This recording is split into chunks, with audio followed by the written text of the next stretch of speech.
What's up, guys? Coach Dave here. Sway's gonna help me out with some cheat meal tips, tricks, reasons why I implement them, the do's and don'ts, so you guys can stay on track in your preps. So the first thing about cheat meals, people always ask me, why do you implement cheat meals? Are they necessary? The difference between a cheat meal and a refeed day. And I like to implement cheat meals strategically with some of my clients, especially when they become very calorically depleted towards the end of their preps. A lot of times your body's metabolism starts to stall out.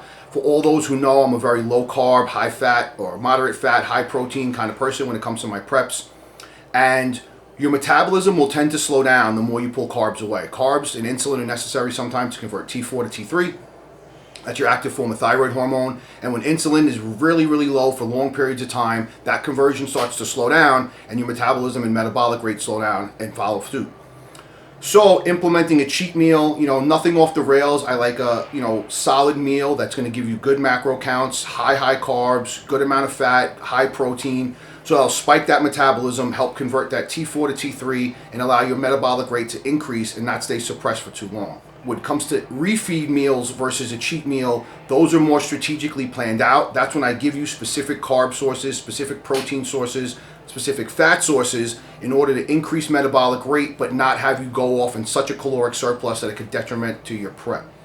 That goes and same with refeed days. If I go a lot of low carb or no carb days in a row, I sometimes add a strategic refeed day to increase caloric intake, increase calories, increase carbs, and allow your body to increase metabolic rate, which is going to, again, facilitate that T4 to T3 conversion, boosting metabolic rate and allowing your body to continue on through its prep without suppressing your metabolism. You said you default to doing what? Cheat meal over a cheat day? Is there a reason for that, or? Yeah, well, a cheat day to me is completely unnecessary. Those are implemented in my, let's say, lifestyle client programs if they don't want to follow something that's too strict and they know they're not going to be able to stay on a program for an extended amount of time without having some leeway. So I give them a day to hopefully stay at least within some kind of boundaries, but allow them to enjoy themselves. This way, if they could do 6 days correct and have one day where they can enjoy themselves, they'll stay more focused for those 6 days and not have the urge to cheat if they know they have something to look forward to on a Saturday or a Sunday, something like that. Especially if I know they have kids or they're married and they like to go out with their significant other or spend the day with their kids. It allows them to have that enjoyable time and still make some progress. Although it won't be as quickly as if they stayed on it as strict as possible for as long as possible, that little bit of deviation might allow them to still stay on the program for months and not break that and just throw their hands up and give up. Awesome. And then now, as far as your competitors, do you throw in a cheat day just on the mental aspect because you realize they're just probably like fucking stressing out, cortisol's getting all fucked up or everything, or how does that go? For my competitors, it's a little different. I tend to not have too much mercy on them because they have to perform actually on an actual day. If they do fuck up and they do cheat too much, and their body doesn't respond favorably, that show date is still coming whether they're ready or not. So I tend to not have them have cheat days. Again, a cheat meal here and there, especially for my bodybuilders, seems to do their body good. I know a lot of guys like to use a burger and fries or something along those lines just to have some fats and some carbs that their body's not used to, and they'll spike their metabolism. And I do find that works well for my bodybuilders and my classic guys, some of my bigger men's physique guys. I tend not to do too much of that for my women because I find them to be a little bit more carb sensitive, a little bit more caloric sensitive. So if they do increase calories or carbs too much, their body tends to hold a little bit more water. They tend to not burn as much fat. And that little bit of a slowdown for a day or two can push them back in a prep. Gotcha. And then as far as the cheat day or cheat meal goes in frequency, how often do you normally put it in, like I guess on a per week basis or whatever? So for instance, everyone knows Jackie, J-Man, my client, she burns calories very, very fast.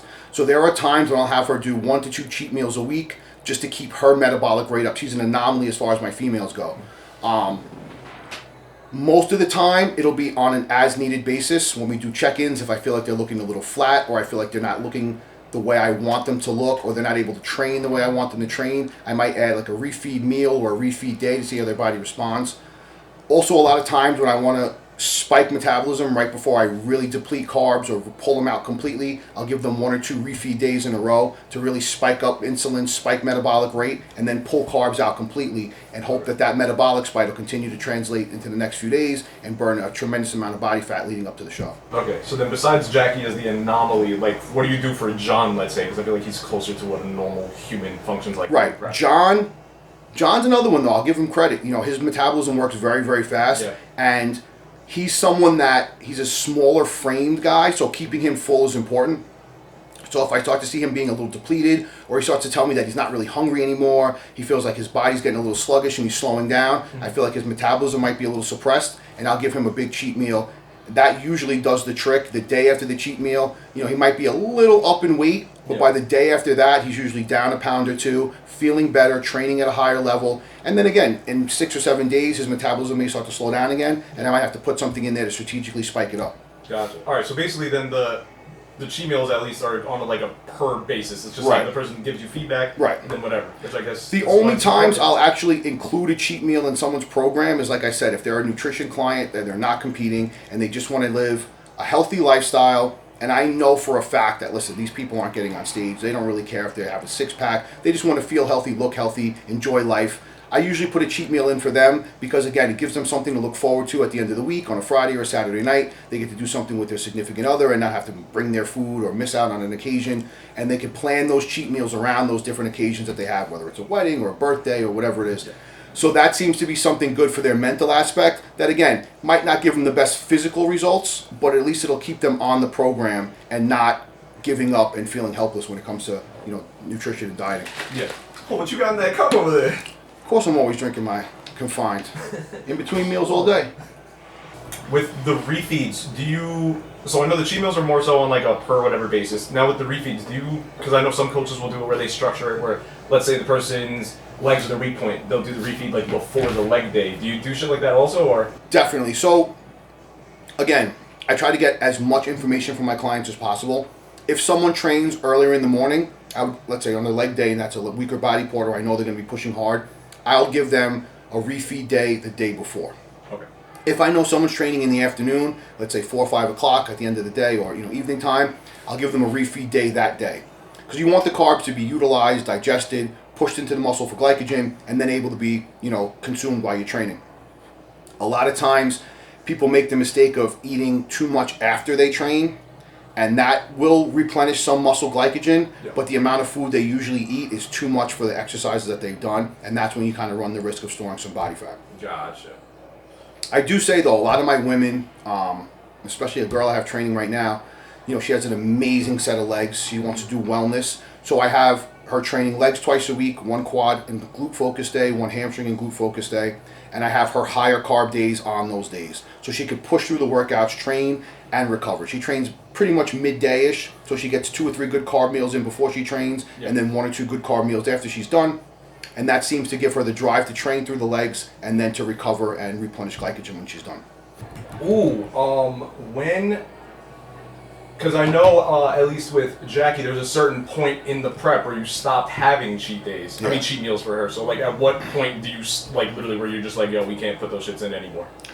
Okay, usually if I do have clients doing cheat meals, and they are competing, and they do have a very fast metabolic rate, I'll usually pull them out the last 3 to 4 weeks, again, depending who the client is and how fast their metabolism is, because then I want everything I give them to be structured. I don't want to leave anything up to chance. So instead of a cheat meal, I'll give them a refeed meal, where it'll just be a higher carb meal, maybe a little bit higher in the protein and fat, so they have a little bit of a metabolic spike, and then right back down to a low-calorie, low-carb diet.